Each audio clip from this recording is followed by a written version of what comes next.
So அது வந்து அதான் சொல்றேன், எப்பவுமே ஒரு வெற்றி அந்த படைப்புக்கு உண்டான வெற்றியா அப்படின்னு பார்த்தீங்கன்னா, சில சில நேரங்கள் அது வந்து கரெக்ட் ஆமான்னு சொல்லுவாங்க. சில நேரம் இல்லைங்க, அதுக்கெல்லாம் அவ்வளோ தகுதியெல்லாம் கிடையாதுங்க அப்படின்னு சொல்லுவாங்க.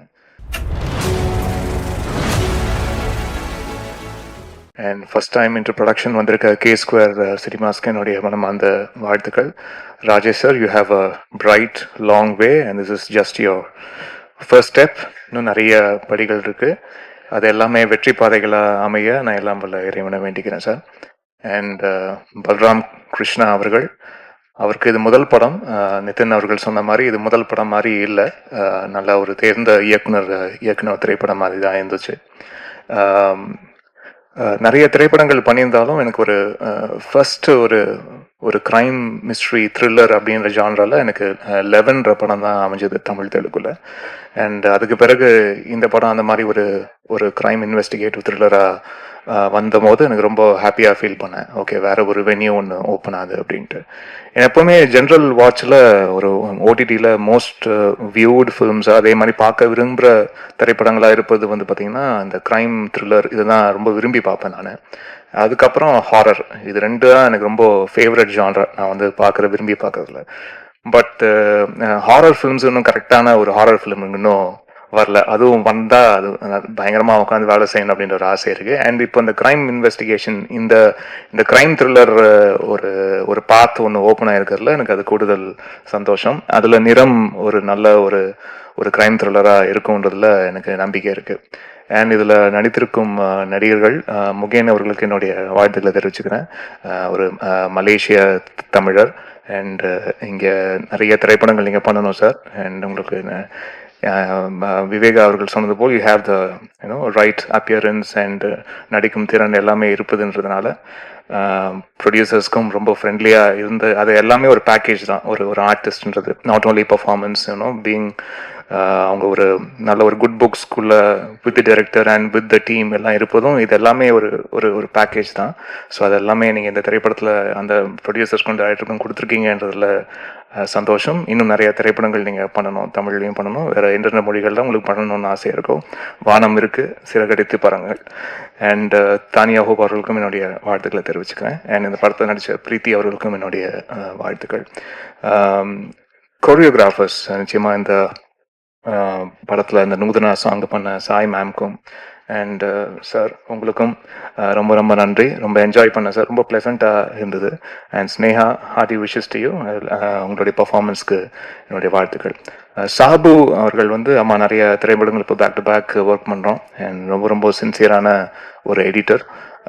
அவர் ஒன்று எடிட் லாக் பண்ணி கொடுத்தாலே ரொம்ப கிறிஸ்பாகவும் ரொம்ப க்ளீனாகவும் அண்ட் கன்வே பண்ண வேண்டிய ஸ்க்ரீன் பிளேயில் கன்வே பண்ண வேண்டிய கான்டென்ட் எதுவுமே மிஸ் ஆகாமல் ரொம்ப அழகாக கான்டென்ட்டும் டெலிவர் ஆகி அட் த சேம் டைம் அந்த ரன் டைமும் கரெக்டாக கிரிப்பிங்காக வைக்கக்கூடிய ஒரு சில தேர்ந்த எடிட்டர்ஸில் சாபு அவர்களும் ஒருவர். So thank you so much sir, wonderful working with you back to back again. And Viveka அவர்கள் அண்ட் பா விஜய் அவர்கள் ரெண்டு பேருமே இதில் சாங்ஸ் எழுதியிருக்காங்க. விவேகா சொன்ன மாதிரி இட்ஸ் அ லாங் ஜேர்னி. என்னுடைய ஆரம்ப கால திரைப்படங்கள்லேருந்து தொடர்ச்சியாக பாடல்கள் எழுதிட்டு வரவர். ரொம்ப ரொம்ப சின்சியரான ஒரு பர்சன். அவர் சொல்கிறாரு, நான் நிறைய ஆப்ஷன்ஸ் கேட்க மாட்டேன், நான் எப்போவுமே நிறைய ஆப்ஷன்ஸோ அதே மாதிரி சிங்கர்ஸ் கிட்ட திருப்பி திருப்பி திருப்பி இந்த மாதிரி டேக் எடுக்கிறதோ அது வந்து என்ன மாதிரி ஒரு மைண்ட் செட்னா, நான் ஒர்க் பண்ணுற கலைஞர்களோட அவங்கக்கிட்ட ரெஸ்பான்சிபிலிட்டியை தூக்கி அவங்க தலை மேலே வைப்பேன். அதுதான் ரொம்ப ரொம்ப கனமானதுன்னு நம்புகிறேன் நான் இத்தனை வருஷமாக. அந்த ரெஸ்பான்சிபிலிட்டியை தூக்கி அவங்களுடைய தலையில் வைக்கும் போது, இது உங்கள் பாட்டு, இதில் உங்கள் பேர் தான் வரப்போகுது, இது உங்கள் பாடல், இது நீங்கள் தான் பாட போகிறீங்க, இது உங்கள் பேர் தான் தாங்க போகுது, நீங்கள் அதுக்கு உண்மையாக இருந்திருக்குங்கன்னு மட்டும்தான் நான் வந்து சொல்லுவேன். ஸோ அதை வந்து இதில் பக்கம் பக்கமாக நம்மளுக்கு பைபிள் மாதிரி ஆப்ஷன் எழுதி கொடுக்கறது இல்லை விஷயம். ஒரு பல்லவி ஒரு சரணம் தான் ஒரு பாட்டில் வரப்போகுதோ, இல்லாட்டி ஒரு பல்லவி 2 சரணம் தான் பாட்டில் வரப்போகுதுன்னா அதுக்கு நீங்கள் வந்து அழகாக அதை வந்து கோர்த்து கொடுங்க. இப்படிதான் ஆரம்பிக்கணும் பாட்டு, இப்படிதான் 2வது வரி இருக்கணும், இப்படி ஒரு வரியோ இப்படி ஒரு வார்த்தையோ இந்த சூழலுக்கு இதை விட சிறப்பாக யோசிக்க முடியாதுன்ற ஒரு அது நீங்களே ஷார்ட் லிஸ்ட் பண்ணி ஒன்று கொடுங்க அப்படின்றதுக்காக தான் விவேகா சார்ட்ட அதை வந்து சொல்லுவேன். 10 ஆப்ஷன் இருக்குல்ல, அதுலேருந்து ஒன்று இங்கே 2 எடுத்து ஒரு பாட்டுக்குள்ளே போடும்போது அது வந்து ஏதோ கொஞ்சம் சரியாக வராத மாதிரி எனக்கு ஒரு ஃபீலிங் இருக்கும். அதில் ஒரு தொடர்ச்சி இல்லாத மாதிரி ஒரு ஃபீலிங் எனக்கு எப்போவுமே இருக்கும். அந்த தொடர்ச்சியான விஷயம் அந்த பாடலாசிரியர் அந்த பாடலை செய்வது போல் வேற யாரும் அதை வந்து தாங்க முடியாதுன்னு நான் திடமா நம்புறேன் நான். ஸோ அதனால விவேக் அவர்கள்ட்ட வந்து எப்பவுமே அதுதான் சொல்றேன், நிறைய எழுதாதீங்க, கொஞ்சமா எழுதுங்க, அதை ரொம்ப சிறப்பா எழுதிருங்க அப்படின்னு மட்டும் சொல்லுவேன் நான். அண்ட் இத்தனை ஆண்டு காலமா நிறைய பாடல்கள் வந்து ஒர்க் பண்ணிட்டே இருக்காரு, இன்னும் நிறைய ஒர்க் பண்ணுன்ற ஆசையும் இருக்கு. அண்ட் ஒரு சில லிரிசிஸ் தான் வந்து டைரக்டர்ஸோடய ரொம்ப ஃப்ரெண்ட்லியா அது வந்து அந்த ஒர்க்கிங் ஸ்பேஸை வந்து ரொம்ப ஸ்மூத்தா ஆக்கி கொடுப்பாங்க. சில சில பேர் வந்து இன்னும் அது லிரிசிஸ் மட்டும் இல்லை, அது ஜென்ரலாகவே டெக்னீஷியன்ஸ் தான் ஃபோனை போட்டால் எடுக்க மாட்டாங்க அப்படின்ற ஒரு பிரச்சனை ஒன்று இருக்கு இல்லையா. அதெல்லாம் அப்படிலாம் கிடையாது விவேகா பொறுத்த வரைக்கும். இப்போ ஃபோனை போட்டாலும் எடுப்பாரு, அதுக்கு வந்து ஒரு பதில் சொல்லுவார், கரெக்டாக டைமுக்கு வந்து சாங் கொடுத்துருவார். இந்த மாதிரி பல விஷயம் இருக்கு. அதனால தான் எத்தனை வருஷம் சார், 25 வருஷம் இருக்குமா? ஈஸியாக 25 26 இயர்ஸ் 26 இயர்ஸாக ஒருத்தர் லிரிசிஸ்டா இங்கே இருக்காருன்னா அது ஒரு சாதாரண விஷயமே இல்லை. அதுக்கு வாழ்த்துக்கள் சார். அண்ட் சான் சொன்ன மாதிரி ஒரு ஆனுவல் டே ஃபங்க்ஷன் மாதிரி தான் இருந்தது. And but really enjoyed your speech and I enjoyed your work also in the film. My wishes to you, and you have a long way to go. And the colors and then the color scheme you used in the film, it was really nice, and I love the DI part of it also. So hearty wishes to you. And total டீமுக்கு என்னுடைய நன்றி. Nitin sir, நீங்கள் நிறைய பேர் இந்த படத்துக்காக coordinate பண்ணி பயங்கரமாக ஒர்க் பண்ணியிருக்கீங்கன்னு பல பேர் சொல்லியிருக்காங்க. ஸோ இந்த படத்தில் ரொம்ப அழகாகவும் நடிச்சிருக்கீங்க. உங்களுடைய பெரிய பாசிட்டிவே உங்களுடைய கண்கள் தான், உங்களுடைய அழகான கண்கள் தான். ஸோ அந்த கண்களே வந்து 1000 எமோஷன் சொல்லுது. ஸோ அப்படி தான் திரைப்படத்தில் பேக்ரவுண்ட் ஸ்கோர் ஒர்க் பண்ணும்போது இந்த மனுஷனுக்கு மட்டும் உடம்பு ஒர்க் செய்ய தேவையில்ல, கண்ணுக்கு மட்டும் கரெக்டாக பார்த்து அந்த எமோஷனுக்கு ஏற்ற மாதிரி ஒர்க் பண்ணிட்டா போதுன்ற மாதிரி தோணும். ஸோ தேங்க்யூ சார், உங்களுடைய கான்ட்ரிபியூஷனுக்கு ரொம்ப ரொம்ப நன்றி. யாராவது பேர் விடுபட்டிருந்ததுன்னா தயவு செய்து மன்னிச்சுங்க. அண்ட் நீங்கள் ஆடியோ லான்ச்சுக்கு வந்திருக்க ஸ்ரீனிஷா அண்ட் பிரவஸ்தி வந்து ஃபர்ஸ்ட் டைம் சாங் பாடியிருக்காங்க. She's from Hyderabad. அப்புறம் ரீசெண்டாக ஒரு பிக்சர் அனுப்பிச்சாங்க, அதை பார்த்து நான் ஷாக் ஆகிட்டேன். வீட்டிலலாம் காமிச்சேன் நான். ஏதோ எந்த சீசன்மா super singer, it was junior 4 அப்போ போயிருக்கிறாங்க. அப்போ வந்திருக்காங்க, இத்தினூண்டு பாப்பாவா வந்திருக்காங்க. அப்போ நான் போயிருக்கேன் போல இருக்கு. அப்போ ஒரு பிக்சர் வந்து ஷேர் பண்ணாங்க, எனக்கு பார்த்து ஷாக் ஆயிடுச்சு. ஓகே, நம்மளுக்கு வயசாகு போல இருக்கு அப்படின்ற ஒரு ஃபீலிங். அண்ட் ரொம்ப சந்தோஷமா, வாழ்த்துக்கள். And you have a long way to go. God be with you. And Srinisha, உங்களுக்கும் ரொம்ப நன்றி. And you have a bright future. And இந்த மாதிரி நல்ல நல்ல விஷயங்கள் தொடர்ச்சியாக உங்கள் வாழ்க்கையில் நடக்கட்டுமா. நன்றி. அண்ட் வந்திருக்க ப்ரெஸ் ஊடக நண்பர்கள், இத்தனை ஆண்டுகளாக எனக்கு சப்போர்ட் பண்ணியிருக்க அனைத்து நண்பர்கள், ஒவ்வொரு கேமராக்கும் பின்னாடி இருக்கக்கூடிய அன்பு உள்ளங்கள், உங்கள் அனைவருக்கும் என்னுடைய நன்றி, வணக்கங்கள். நன்றி. நீங்க பிக் பாஸ்ல அவங்களே சொன்னாங்க, உங்க சீசன் வந்து அவ்வளோ பெரிய சீசன். நீங்க வந்து நடிகர் மாத்திரம் இல்ல, நீங்க வந்து பாடகர், நீங்க வந்து பாடலாசிரியர் எல்லாமே ஆயிடுச்சு. ஏன் இவ்வளவு கேப்? உங்களை வந்து தமிழ் சினிமால ஏமாத்திட்டாங்களா, இல்ல ஏமாந்துட்டாங்களா, இல்ல சரியான இது பண்ணியா? இல்ல அப்படி கிடையாது சார். ஆக்சுவலி என்னன்னா, இடம், பொருள், ஏவல் அப்படி இருக்கு இல்லையா? ஸோ காலம் தான் வந்து ஒவ்வொரு ஒரு ஒரு மனிதனோட காய் நகர்த்தி போயிட்டே இருக்கும். அந்த மாதிரி பாடல்கள் பண்ணிக்கிட்டு தான் இருக்கேன். ப்ராஜெக்ட்ஸ் போயிட்டு தான் இருக்கு. இப்போ சோஷியல் மீடியா வந்து இன்ஃப்ளூயன்ஸ் அதிகமா இருக்கு. இப்போ சோஷியல் மீடியான்னு பார்த்தீங்கன்னா, நம்ப ஒரு 10 வருஷம் முன்னாடி பார்த்தீங்கன்னா, நம்ம ஏதாச்சும் ஒரு கான்டென்ட் போட்டா 10 பேர் பார்ப்பாங்க. அப்போ இப்போ இருக்கிற காலகட்டத்தில பார்த்தீங்கன்னா, ஒரு கான்டென்ட் பார்த்தா ஒரு ஆள் தான் பார்ப்பாங்க. என்ன ரீசன்னா, குரோத் அவ்ளோ அதிகமான இன்ஃப்ளூயன்சர்ஸ், அவ்ளோ அதிகமான விஷயங்கள் வந்து ஃப்ளட்டட் ஆகுது. ஸோ அந்த மாரி சில விஷயங்கள் நம்ம செய்றப்ப அது தெரியாம இருக்கலாம். ஸோ நான் நெறைய பாடல்கள் ரீசென்ட் டைம்ல பண்ணியிருந்தேன். பொதுவா ஒரு ஒரு 80% தெரியுது, 20% தெரியல. எப்ப ரிலீஸ் பண்றீங்கன்னு கேட்குறாங்க. பட் ரிலீஸ் ஆயிருக்கும். அதுக்கப்புறம் தான் போய் பார்ப்பாங்க, தேடுவாங்க. ஏன்னா அவங்களோட அல்காரிதம் மாறி இருக்கும். அவங்க சர்ச் பண்ற அல்காரிதம் YouTubeல இருக்கட்டும், Instagram இருக்கட்டும் அந்த மாரி. ஸோ இந்த ஒரு அடிப்படை தான். மத்தபடி பாடல்கள் பண்ணிட்டு இருக்கேன். படங்கள் 2, 3 படங்கள் வருஷலா தொடர்ந்து வரப்போது. ஸோ ஒவ்வொருத்துக்கும் ஒரு ஒரு கேப் வந்து என்ன விடுதுன்னா, சில தாமதங்கள் இப்போ புரொடக்ஷன் சைட்ல நடக்கும். அதுக்கப்புறம் வந்து தவிர்க்க முடியாத சில காரணங்கள் சொல்லலாம் இல்லையா? எல்லாத்துக்குமே ஒரு பிரச்சனை இருக்கும் இல்லையா? ஸோ அந்த அந்த ஒரு கேப் தான் தவிர்த்து, நல்ல கன்டென்ட் வந்து எப்பயுமே கொடுக்கணும்னு ஆசைப்படுறேன். ஸோ நல்ல கன்டென்ட் தேர்ந்தெடுத்து பண்ணிட்டு இருக்கேன். Hi Mugen. Thank you sir. அக்கா வணக்கம். வணக்கம்.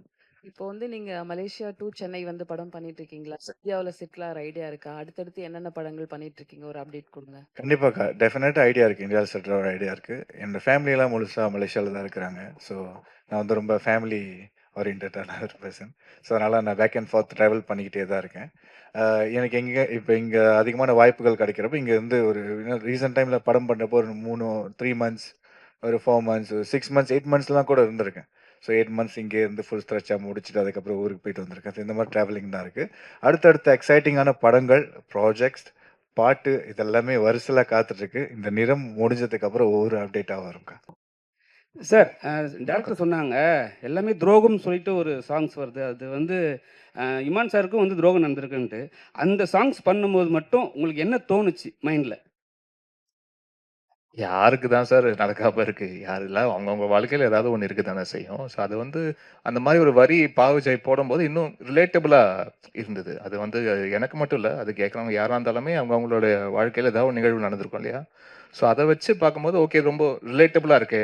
ஒண்ணும் இல்ல. இப்ப அந்த அந்த வரிய பத்தி யாரும் ஒண்ணும் நாங்க பேசிக்கவும் இல்ல, ஒண்ணும் இல்ல. பட் அதே விஷயம் வந்து இயக்குனருக்கு அவருக்கும் அது ரிலேட் ஆயிருக்கு. ப்ரொடியூசருக்கும் அது ரிலேட் ஆயிருக்குன்னும்போது, அது ரொம்ப ஒரு காமன் ஃபேக்டரா இருக்குன்னு பார்க்கும்போது, ஓகே. அப்போ ஏன்னா ஒரு ஒரு கலை அந்த படைப்பே சார் அது எத்தனை பேருக்கு அது ரிலேட் பண்ணுதுன்றது தானே விஷயம். அது ஒரு வரி, ஒரு பாடலுடைய வரி அது ரிலேட் பண்ணுதுன்னா சந்தோஷம் தானே.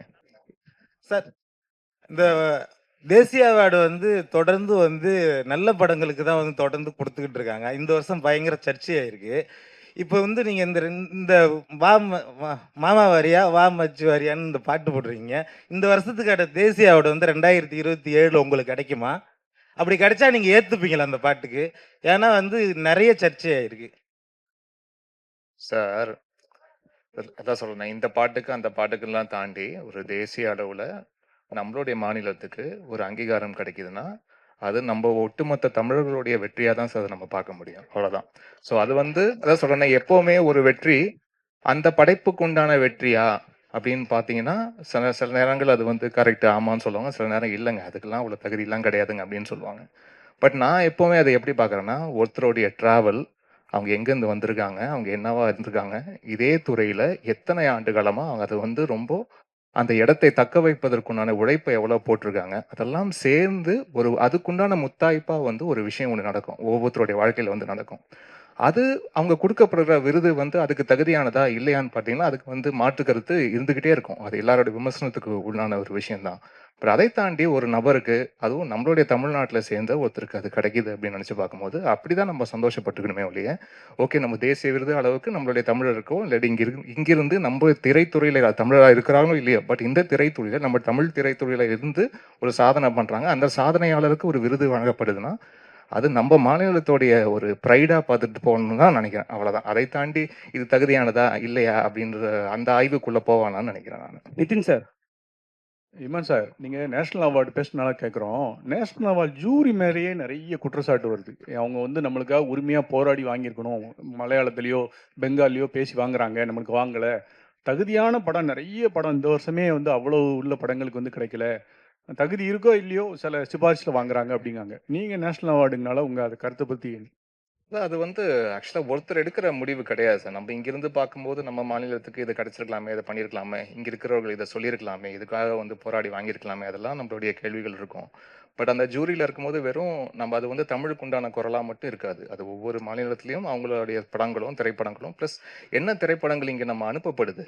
இப்போ வந்து ஒவ்வொரு அவார்டுக்கு விஷயத்துக்கும் வந்து அந்த திரைப்படம் முதல்ல அதுக்காக முறைப்படி அனுப்பப்பட்டிருக்கா? அவங்க அத பார்க்குறாங்களா? அவங்களுக்கு வந்து அது வந்து காட்சியளிக்கப்பட்டிருக்கா? அது முறைப்படி அத வந்து ஃபார்வர்ட் பண்ணியிருக்காங்க. நெறைய படங்கள் தகுதியான படங்கள் இருக்கும். பட் அந்த கமிட்டிக்குள்ளேயே போயிருக்காது. அந்த கமிட்டிக்குள்ள ஸ்கிரீனிங்குள்ளேயே போயிருக்காது. அப்போ எப்படி வந்து அவார்ட் நீங்க எதிர்பார்க்க முடியும்? இதெல்லாம் விஷயங்கள் இருக்கு. ஸோ, பிளஸ் அங்க ஸ்கிரீன் பண்ண படங்கள் தாண்டி, அங்க ஒவ்வொரு மாநிலத்துக்கு உண்டான அந்த ஜூரி, அத தாண்டி அந்த ஜூரிஸ் எல்லாருமே கலந்து பேசி ஒரு முடிவு எடுக்கிறதுன்னு இருக்கு இல்லையா? இதுல வந்து பல பல ஸ்டேஜஸ் இருக்கு. ஸோ, அதனால வெறும் நம்ம இங்க தமிழ சார்ந்து இங்க இருக்கிற ஜூரி மெம்பர்ஸ மட்டுமே ஏன்னு கேள்வி கேட்கிறதோ, குற்றம் சொல்றதோ, அது வந்து சரியா இருக்காதுன்னு என்னுடைய அபிப்பிராயம் சார். Heroine madam. ஹீரோயின். இங்க சினிமாவுல மொத்தமா பார்த்தீங்கன்னா, இந்தியா ஃபுல்லாவே நிறம் அப்படின்றது ரொம்ப முக்கியமா இருக்கு. அதுல பார்த்தீங்கன்னா, ஒயிட்ட மட்டும் தான் நல்லா தேர்ந்தெடுப்பாங்க. பிரைட்டா இருக்காங்களா? அழகா இருக்காங்களான்னு. பிளாக் கொஞ்சம் இதுவா இருந்தா கூட அவங்க வந்து ரிஜெக்ட் பண்ணிடுவாங்க. ஸோ இத எப்படி பார்க்குறீங்க? ஏன்னா சமீபத்தில பிரியாமணி போயிட்டு பாலிவுட்ல போய் அவங்களே சொல்லியிருக்காங்க. கருப்பா இருக்கிறதுனால எங்களையே ஓரம் கட்டிட்டாங்க அப்படின்ற மாரி. ஸோ இத எப்படி பார்க்குறீங்க? புரியலையே. அதாவது bright He's saying in India mostly all the films they only putting white females, fair females.